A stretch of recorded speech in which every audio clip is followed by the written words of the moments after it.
الحمد لله رب العالمين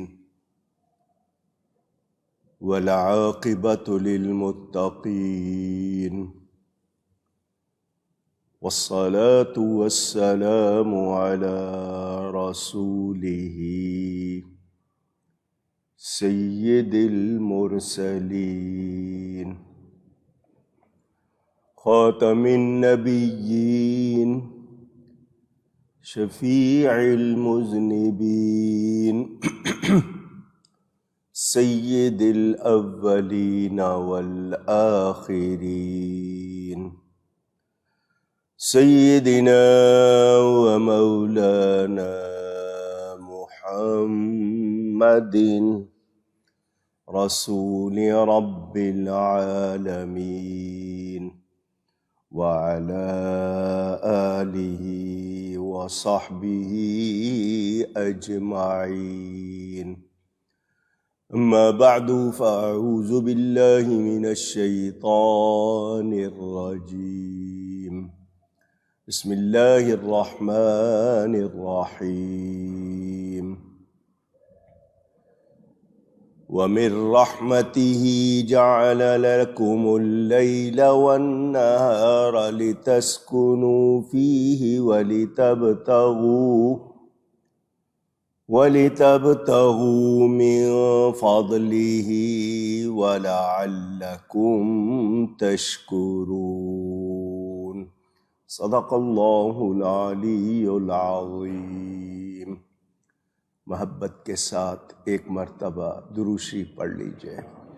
اللہم صلی علی سیدنا و مولانا محمد معدن الجود والکرم وآلہ وصحبہ وبارک وسلم. الصلاة والسلام علیک یا رسول اللہ. الصلاة والسلام علیک یا حبیب اللہ. الصلاة والسلام علیک یا رحمة للعالمین وعلى آلك وأصحابك يا شفيع المذنبين. حمد و صلاۃ کے بعد قرآن کریم کی سورۃ القصص کا بیان آپ سن رہے ہیں. آپ نے یہ سنا اللہ تعالیٰ نے فرمایا اے میرے حبیب آپ فرما دیجئے کہ اگر اللہ قیامت تک ہمیشہ دن رکھے تو اللہ کے سوا کون ہے جو تمہیں رات لا دے؟ اور اگر اللہ تعالی تم پر رات لا دے تو تم اس کو بدل کے دن نہیں کر سکتے. یہ جو دن اور رات کا بدلنا، رات آ جاتی ہے آرام کر لیتے ہو، دن آتا ہے کام کرتے ہو، یہ کون ہے جو یہ نظام چلا رہا ہے؟ اللہ کے سوا کوئی نہیں. تم اس نظام کو بدل سکتے نہیں. معلوم ہوا کہ تمہارے جھوٹے معبود جن کو تم نے اللہ کے سوا معبود بنا رکھا ہے، عبادت کے لائق سمجھتے ہو، ان کی پوجا کرتے ہو، عبادت کرتے ہو، ان میں اتنی طاقت نہیں ہے. پھر کیوں پوچھتے ہو انہیں؟ تمہارے یہ بت نہ کسی کو نفع دے سکتے ہیں نہ نقصان دے سکتے ہیں. میں نے آپ سے کہا یہ سارے پتھر کے جتنے بت بنائے ہوئے ہیں سارے مل کر اپنے اوپر بیٹھی ہوئی مکھی کو اڑا بھی نہیں سکتے. اے انسان، تجھے ہر شے رب کا پتہ دے رہی ہے مگر تو پھر بھی اس کو نہیں مان رہا، کفر کر رہا ہے، شرک کر رہا ہے۔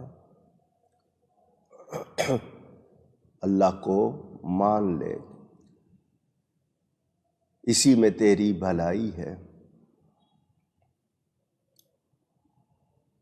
اللہ چاہے اس سورج کو بھی بے نور کر دے، گرہن لگ جاتا ہے نا، جب سورج گرہن ہوتا ہے کہاں چلی جاتی ہے سورج کی روشنی؟ وہ اتنا چاہے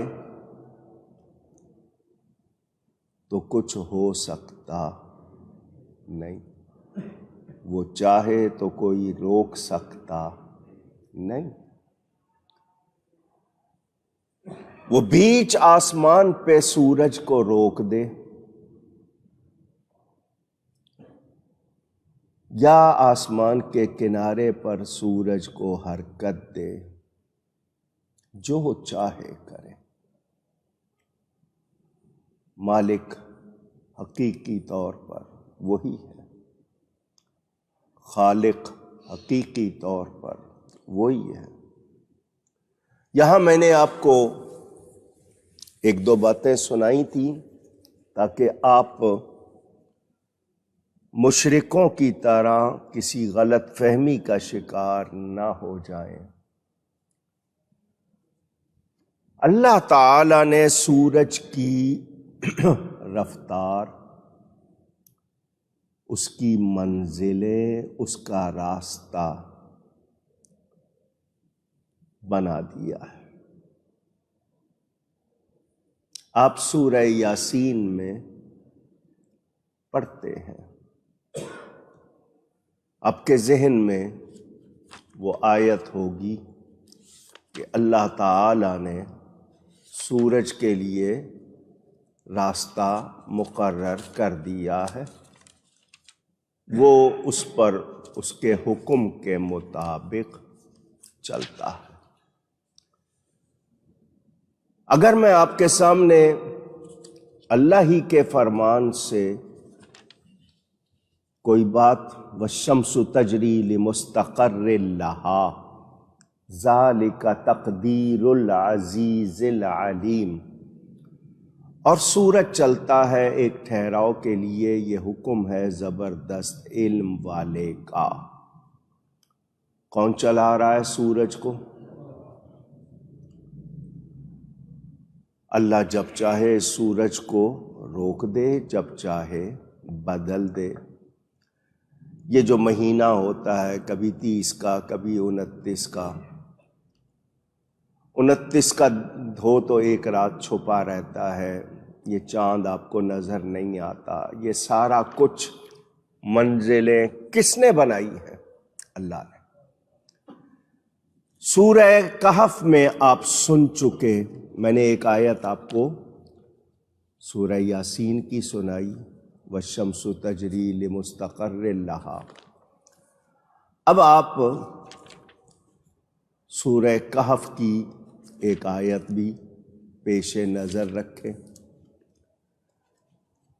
وہ اصحاب کہف، 7 وہ تھے، 8واں ان کا کتا تھا، وہ ایک غار میں جا کر سو گئے۔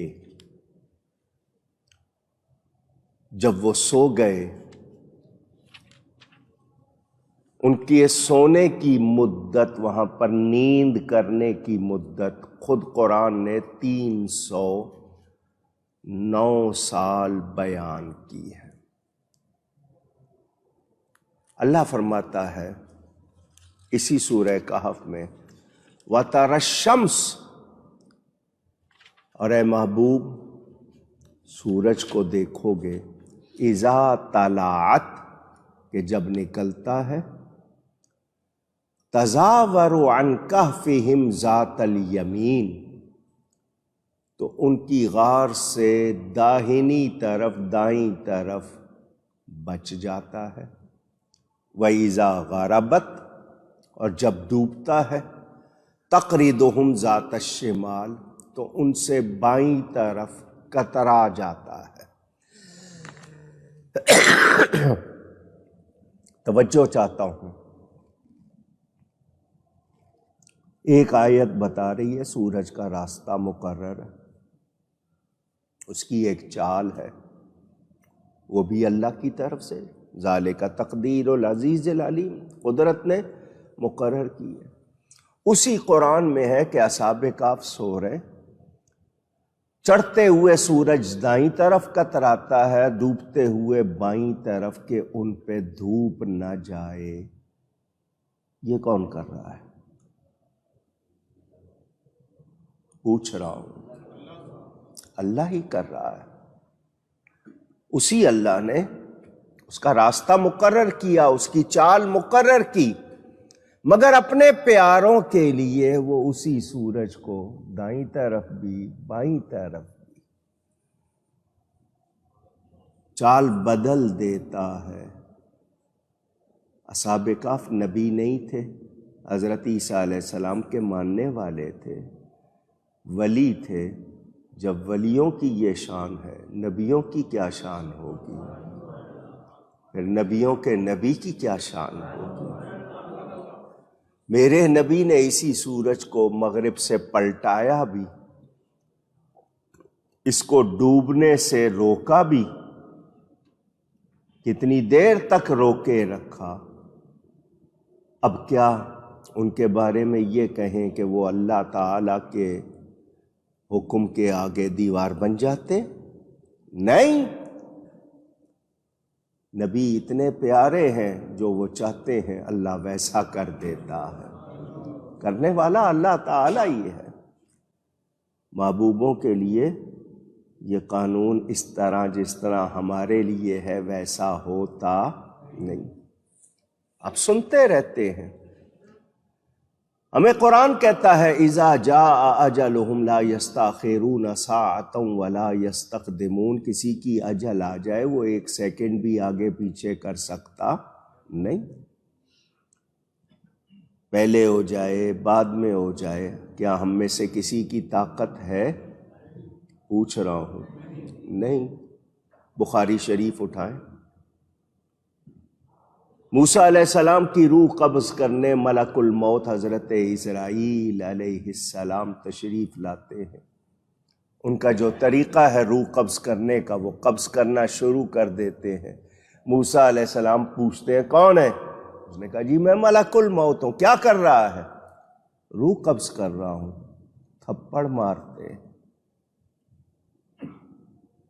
مسئلہ سمجھانا ہو تو جزیات میں جاؤں۔ موسیٰ علیہ السلام بشر ہیں، اسرائیل علیہ السلام فرشتے ہیں۔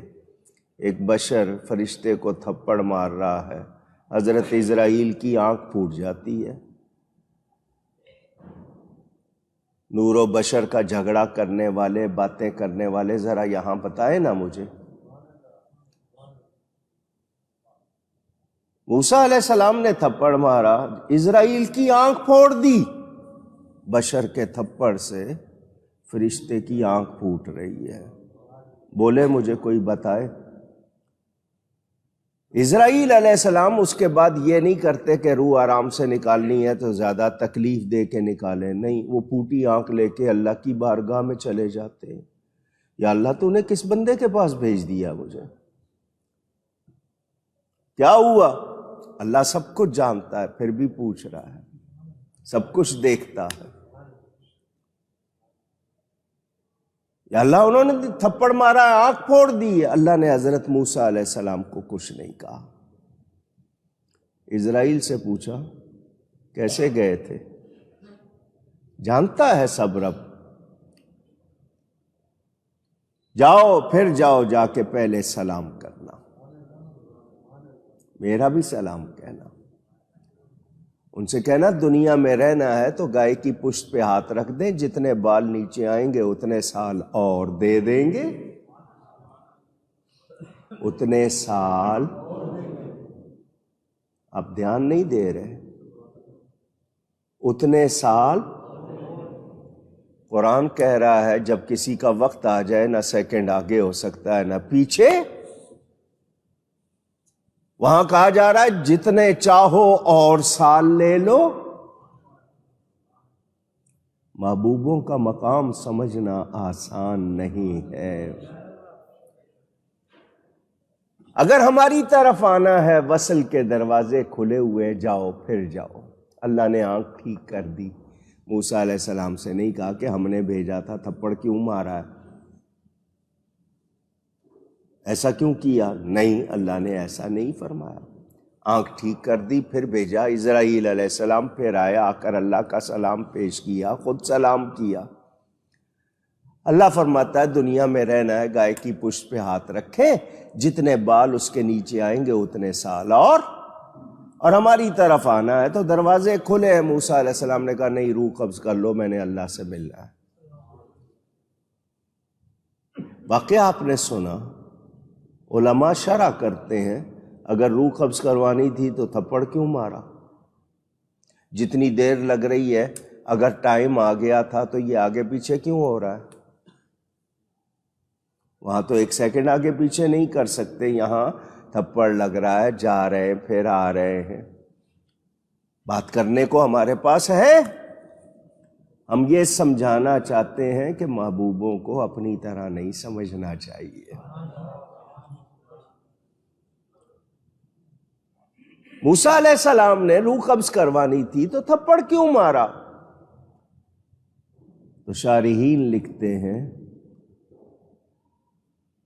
اللہ تعالی نے سبق دیا، یہ میرا کلیم ہے، مجھ سے کلام کرتا ہے. اس کے بعد تشریف لائیں گے وہ میرے حبیب ہیں. موسیٰ علیہ السلام نے بتا دیا اسرائیل کو ہر ایک کے ساتھ ایک جیسا معاملہ نہیں کرتے، تھپڑ مار کر بارگاہ مصطفیٰ کا ادب سکھا دیا. ہر ایک کے لیے کیا ایک ہی بات کرو گے؟ یہی اسرائیل علیہ السلام نبی پاک صلی اللہ علیہ وسلم کے پاس آئے اللہ کی طرف سے. اللہ نے فرمایا جاؤ جیسا میرا حبیب کہے ویسا کرنا. بتائیے سب کا معاملہ ایک ہے؟ دروازہ کھٹکھٹایا، گھر والے پاس بیٹھے ہوئے نبی پاک صلی اللہ علیہ وسلم کے. کون آ گیا؟ حضور نے خود فرمایا یہ وہ ہے جو بیٹوں کو ماؤں سے، ماؤں کو بیٹوں سے جدا کر دیتا ہے. آنے دو اس کو. اسرائیل آئے، سلام کیا، اللہ کا سلام پہنچایا. فرمایا مجھے حکم ہے جیسا آپ چاہیں ویسا کروں. فرمایا میری روح قبض کر لو،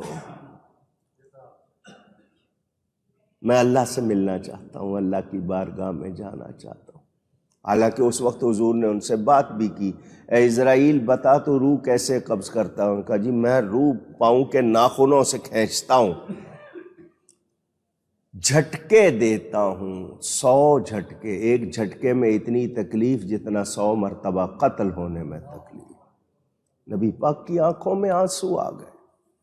فرمایا اتنی تکلیف؟ میری امت کے لوگ تو گناہ گار ہیں، اتنی تکلیف دے گا؟ فرمایا ان کو جتنی تکلیف دینی ہے مجھے دے دے. وہ ہمارے غمخوار آقا اسرائیل سے وعدہ لیا کہ میرے غلاموں کی روح اس طرح نکالے گا جیسے دودھ میں سے بال نکال لیتے. بتائیں نبی کی شان جدا ہے یا نہیں؟ اعلیٰ ہے یا نہیں؟ یہ اللہ کا قانون ہے، لیکن وہ اپنے پیاروں کے لیے سورج کی چال بھی بدل دیتا. میرے پیارے لیٹے ہوئے، ہٹ کے ذرا تھوڑا سا ہٹ کے، چڑھتے ہوئے ہٹ کے، اترتے ہوئے ہٹ کے، ان پہ دھوپ نہ پڑے، سو رہے. تو ہم جان لیں مالک، خالق، رازق، معبود صرف اور صرف اللہ ہی ہے. مگر وہ جس کے لیے چاہے، جیسے چاہے، جو چاہے وہ کرتا ہے، اس کو کوئی روک ٹوک نہیں. یہ اس لیے کہا کہ آپ کے ذہن میں آ جائے. کچھ لوگ کہیں گے دیکھو یہاں پر یہ بیان ہے تو پھر اس معجزے کا کیا مطلب؟ تو وہ حضور صلی اللہ علیہ وسلم نے دعا فرمائی ہے، حضور کی شان ہے، اللہ کی عطا سے ہم اللہ کے بغیر تو کوئی بات نہیں کر رہے۔ تو اللہ کے سوا کون ہے جو رات چڑھی ہو تو پھر روشنی لے آئے، دن لے آئے؟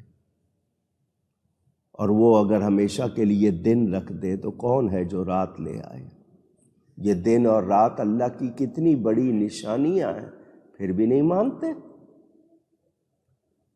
دن میں تمہارے جسم کا کیا نظام، رات میں کیا نظام، آج سائنس بتا رہی ہے۔ دوپہر کے کھانے کے بعد قیلولہ کرنا، کچھ دیر آرام کرنا، تہجد کے وقت اٹھنا، سائنس کہہ رہی ہے اس میں انسان کے ہر لمحے میں انسان کے جسم پہ جو اثرات ہوتے ہیں، عصر کے بعد سوئیں تو اس کے کیا اثرات ہوتے ہیں، ظہر میں سو جائیں آپ تھوڑی دیر، اس سے کتنے فائدے، تہجد میں اٹھیں جسم کو کتنے فائدے، سائنس کو آج پتہ چلا ہے، میرے نبی نے برسوں پہلے بتا دیا ہے، آج مان رہی ہے سائنس۔ مگر خود کو دین کا ٹھیکیدار کہلانے والوں کی سمجھ میں بہت سی باتیں نہیں آ رہی، یا وہ سمجھنا ہی نہیں چاہتے۔ عجیب بات ہے۔ تو میں نے آپ کو صرف اس لیے یہ بات سمجھائی کہ کرنے والا اللہ ہی ہے، مگر اپنے پیاروں کے لیے وہ جو چاہتا ہے وہ کرتا ہے، اس کو کوئی روک ٹوک نہیں۔ تو ہم اس کے پیاروں کی شان کا انکار نہیں کریں گے، پہلی بات۔ دوسری بات یہ، سورج کا رک جانا، بے نور ہو جانا، نہ ڈوبنا، مٹ جانا، سب ممکن ہے۔